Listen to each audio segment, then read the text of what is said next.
So motion adopted. Thank you, Madame de Bellefeuille. Now turn to Madame Konanz and then to Mr. Ramsey. Thank you, Chair. I'm moving a motion, and MP Lloyd put the following on notice on motion on notice, and I'm now moving it.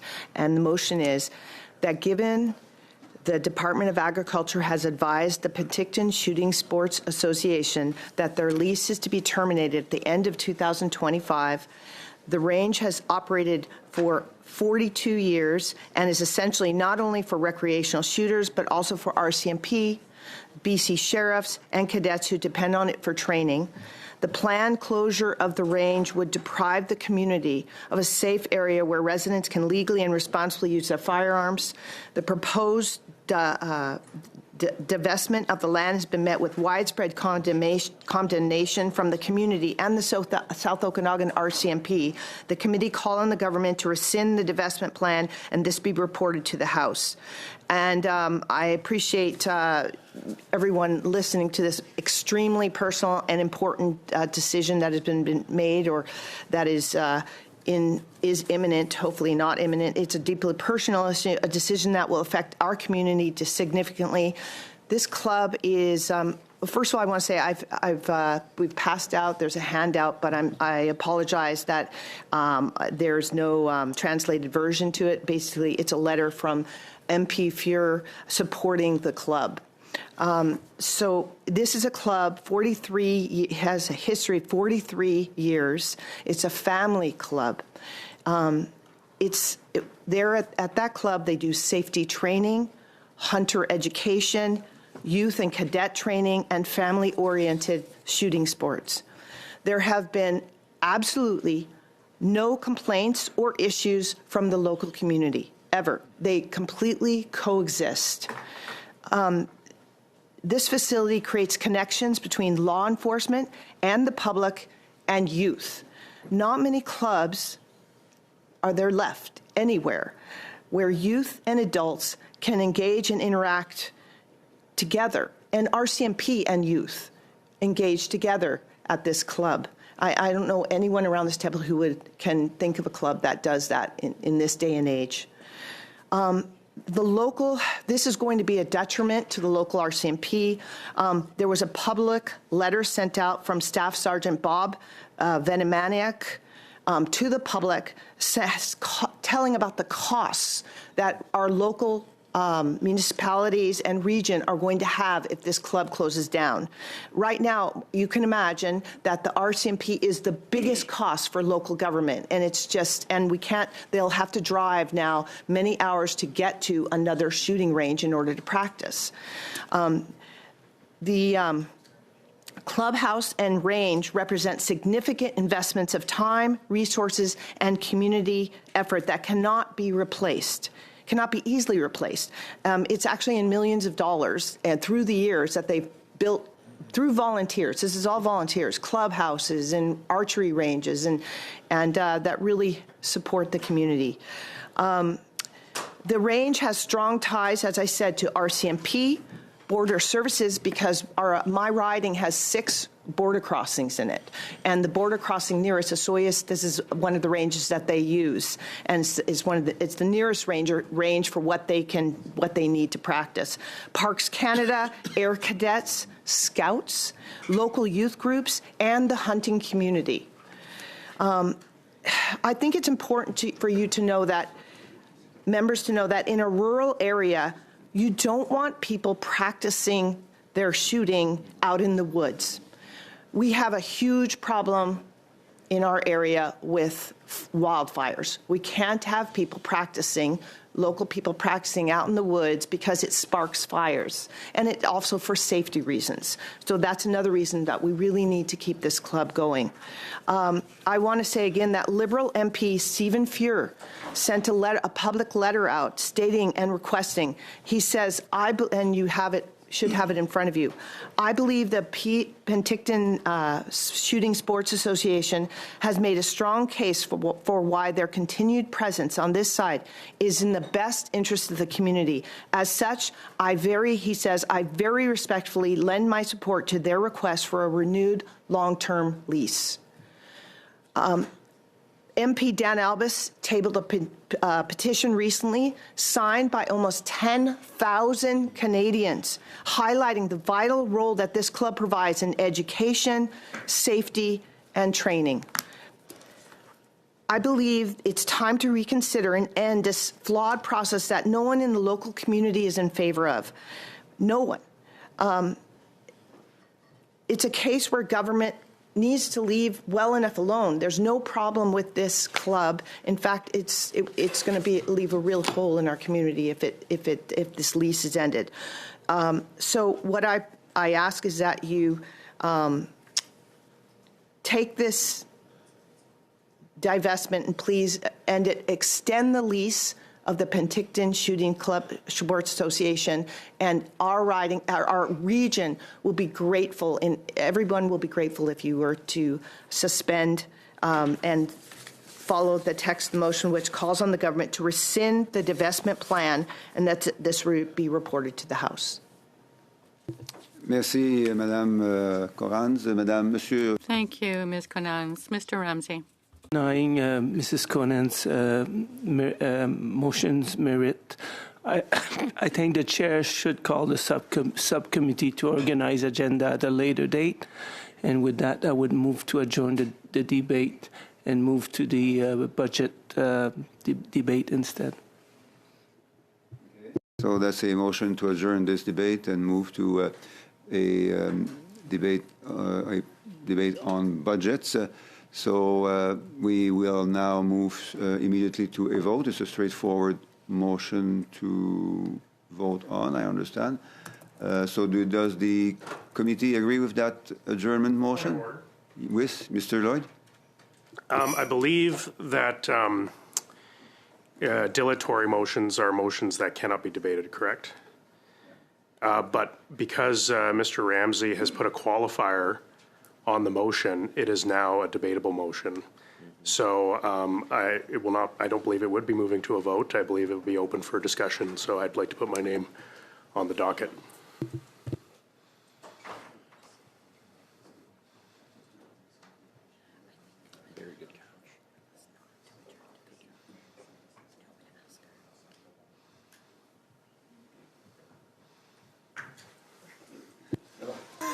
Simple motions are easier to understand than more complex motions, and that motion was indeed more complex than the usual dilatory motion, because there was as MP Lloyd correctly stated, there was a move to a second step, which makes a motion, the dilatory motion, more complex and would be subjected to debate, which is at this point not possible because we're discussing a motion.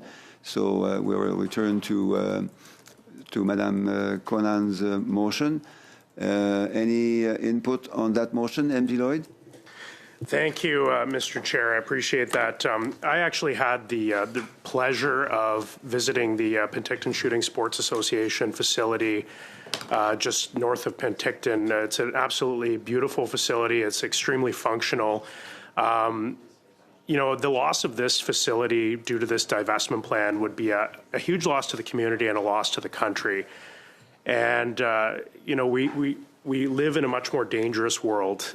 We've seen with the Russia's invasion of Ukraine and other aspects that we see countries, our allies like Poland, for example, taking real steps to strengthen their civil defense. There was a recent Globe and Mail story that talked about citizens getting more involved and receiving training in firearms. And I know that it's been a topic in the news that the Department of National Defense has put forward a paper where they're considering expanding training to, I think, 300,000 Canadians on civil defense. And I would simply ask that how are we supposed to train these 300,000 Canadians or more in civil defense if we do not have facilities such as the Penticton Shooting Sports Association? We're going to need facilities like this across Canada, not only for training the RCMP, CBSA, for training cadets. We could possibly be needing these facilities for training for civil defense, and I think the government would be making a very costly mistake to divest this facility. And I know that there are good reasons for divestments, but after touring the facility, it's become very clear that this facility is actually right next to a experimental farm that deals in testing for diseases for plants. And so I don't think that there really is any use for this facility other than being used as a certified firearms range. And so I don't know how this divestment makes any political or economic sense for the government to undertake, and we're losing a tremendously valuable facility. I know MP Konanz, MP Albus, and many others have been champions of this community range. It's not just a community range that promotes, responsible firearms ownership. It's a range that's used by our law enforcement to train. They've written to the government. They've written to this committee, I believe, with their concerns about the closure of this facility. And I think it's incumbent on us to take a look into this and to put forward our opinion as a committee that the closure of this range would be detrimental to public safety. So with that, I'll end my time. Thank you. Thank you, MP Lloyd. I have MP Caputo and then MP Konanz. I actually believe MP Kirkland had asked to intervene before me. And MP Kirkland? Yes, I would simply just say, obviously, I support this motion. My riding is the headquarters for the Canadian Shooting Sports Association, CSSA, and I know that they would support this motion, and that's really just all I would say in the effort for safe shooting sports. Of course, I would support this motion. In fact, I don't know how, I know others would like to speak on it as well, but I'd be happy to go towards a vote rather quickly to adopt the study. Thank you, Madame Kirkland. Monsieur Caputo? Thank you, Mr. Chair. I would echo my colleague's sentiments, and I'll remind the committee, too, that I believe he's still an acting member of our armed forces. So we thank him for his past service we thank him for his past service in the forces and our service, and it's people like him who really do keep us safe. And I think that people like that we need to contemplate. Law enforcement needs this. Perhaps the 57 officers, we don't know whether they're of the new 1,000 officers, but perhaps those 57 people like that would be using this facility. At the end of the day, I think we need to listen to the people on the ground. So I support this motion. Thank you. MP Konanz, please. Thank you. I would ask the clerk to pass out the letters from MP Fuhrer supporting this club and asking for an extension of the lease. Is that a possibility of doing that? What do we need to do to make that happen? Subject to the routine motions adopted by the committee at our first meeting, I am only able to distribute things to committee members if they are available in both languages. And we can't have a vote on, or can we vote on passing out? I apologize for not having it in French, but can we have a vote on passing out that very important letter, which proves that it's a bipartisan issue? Thank you. Well, this would be one more motion to discuss, and we are not allowed to do that now. Okay. So we'll have to focus on that current motion. Then, thank you, Chair. I want to tell everyone that there is a letter, and it was made public by MP Fuhrer, who lives in a riding about an hour north of our area, but he totally supports the extension of the lease for this club. Madame Konanz, MP Assassi? Did you say something? MP Assassi? I'm fine, actually. Thank you. Thanks. MP Al, please. I also want to speak to this motion. Now, I'm not a firearm person, or do I have the hobby of shooting. This is something new to me. But I visited two shooting range, one in Richmond and the other one in Prince George. And I can see that, they serve a very important purpose. Not only that people would have social activities, gatherings in those kind of shooting ranges, and, they also have a place that's safe for them to practice. And I see, that the support and the enthusiasm of the people who are into the sports. No, again, I don't know the details of the Penticton situation, but I know that, if we know that there's so many people from different backgrounds, different walks of life, even across different parties, supporting the keeping of this shooting range, I think there's no reason that we should allow this to be closed. So with that, I support the motion. Thank you, MPR, for that.